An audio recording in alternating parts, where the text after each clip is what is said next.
উত্তরমালা? কথা বলে কারো জানা আছে? কি বলে, প্রশ্নমালা আগে থাকে না উত্তরমালা?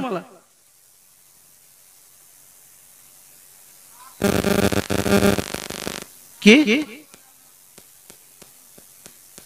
দেখেন, অঙ্ক বই আগে প্রশ্ন থাকে। কথা বলে, অঙ্ক বই আগে প্রশ্ন থাকে, তারপরে শেষে দেখবেন যে উত্তরমালা আছে। আছে না নাই? আছে, ভালো করে দেখবে।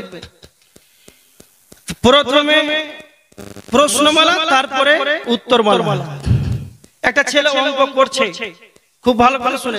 অঙ্ক করতে করতে অঙ্কটা যখন করা হয়ে গেল, তখন শেষ দিকে গিয়ে অঙ্কটা মিলাচ্ছে উত্তরমালাতে গিয়ে, যে অঙ্কটা মিল হচ্ছে কিনা, উত্তর ঠিক হলো কিনা। এবার দেখেন, তো আল্লাহ বলছেন ইন্নামাল মুমিনুনা আল্লাযিনা ইযা যুকিরাল্লাহ, যখন আল্লাহর আলোচনা করা হবে তখন তাদের দিল কম্পিত হবে। তো কোরআনের আয়াত এটা হলো প্রশ্নমালা, আর এই দিল এটা হচ্ছে উত্তরমালা। যদি আল্লাহর কোরআনের সঙ্গে উত্তরমালা দিল এইটা যদি মিল হয়ে যায়, আল্লাহর আলোচনা শুনে যদি অন্তরটা কাঁপে, তাহলে বুঝবেন যে আমরা ঈমানদার হতে পেরেছি। নচেত আলোচনা চলছে, দাঁত মেলে হাসছেন, বুঝলেন ব্যাপার খারাপ, ওই রকমই আছে। হ্যাঁ, এইরকম হচ্ছে অবস্থা। তার মানে যারা ঈমানদার হবে, আলোচনা শোনা মাধ্যম তাদের ঈমান বাড়তে থাকবে। নাম্বার 2, ওয়াইদা তুলিয়াত আলাইহিম আয়াতুহু যাদাতুহুম ঈমানা। আল্লাহ সুবহানাহু ওয়া তাআলা ঈমানদারদের 2 নাম্বার গুণ বর্ণনা করেছেন। যাদের ঈমানদার তাদের 2 নাম্বার গুণ হলো, যখন কোরআনের আয়াত যখন তাদের সামনে পাঠ করা হবে, তখন তাদের ঈমান বৃদ্ধি পাবে।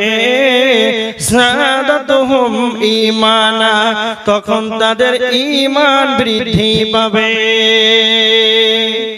আল্লাহর নবীর পিছনে মসজিদে নববীতে মুনাফিকরা নবীজির পিছনে, নবীজির মতো ইমামের পিছনে কোরআনের আয়াত শুনেছে, তবেও তাদের পশ্চিম কালেও তাদের কোনদিন ঈমান বাড়েনি।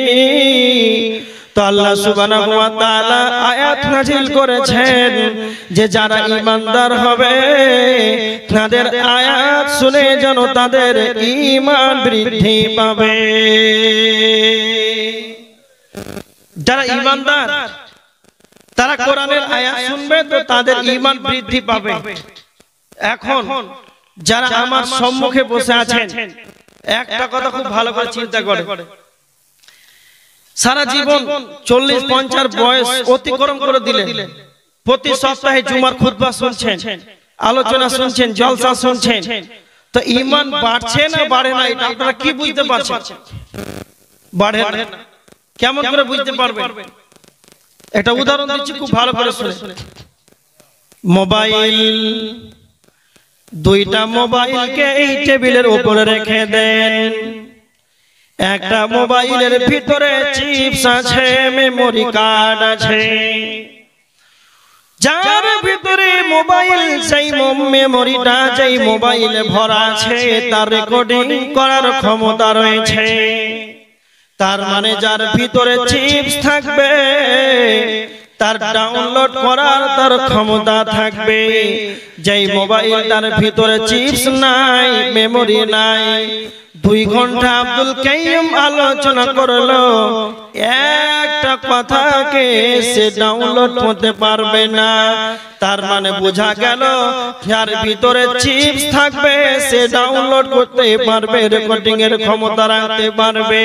তো যাদের ভিতরে ঈমান থাকবে তো আমার আল্লাহ বলছেন তারা আলোচনা শুনবে, আমার আয়াত শুনবে, তো তাদের ঈমান বৃদ্ধি পাবে। আর যাদের ভিতরে ঈমানই তো নাই, যাদের ভিতরে ঈমান নাই, এরা 10 ঘন্টা সারা দিন সারা জীবন আলোচনা শুনবে, এক কান দিয়ে শুনবে তো অন্য কান দিয়ে তা বেরিয়ে চলে যাবে। এদের ঈমান নাই, এদের ধারণের ক্ষমতা নাই। এই জন্য আল্লাহ বলেছেন ফাইদা তুলিয়াত আলাইহিম আয়াতুহু, যখন কালামের কোরআনের আয়াত তেলাওয়াত করা হবে তখন তাদের যাদাতুহুম ঈমানা, তখন তাদের ঈমান বাড়বে। এবার দেখেন কিছু কিছু মানুষ আছে তারা বলে যে জালসা করে কি হবে, খুতবা দিয়ে কি হবে, জালসা করে কি হবে, ইজতেমা করে কি হবে, খুতবা দিয়ে কি হবে। এইরকম ব্যক্তি আপনাদের এলাকায় আছে? আছে আছে। তো আল্লাহ সুবহানাহু ওয়া তাআলা কি বলেছেন জানেন? কোরআনের আয়াত সূরা যারিয়াত, সূরা যারিয়াত 55 নম্বর আয়াত আল্লাহ বলেছেন ওয়াযাক্কির ফাইন্নায যিকরা তানফাউল মুমিনিন, মুমিনের যে ঈমান বাড়বে আল্লাহ বলেছেন মুমিনের ঈমান বাড়বে। আল্লাহ বলেছেন যাদাতুহুম ঈমানা। আবার অনেক মানুষ আছে তারা বলে জলসা করে কি হবে, ইজতেমা করে কি হবে, জুমার খুতবা আলোচনা করে কি হবে, মানুষ তো নামাজই পড়ে না তো কি হবে। যে কটা মুসল্লি মসজিদের ভিতরে আছে ওরা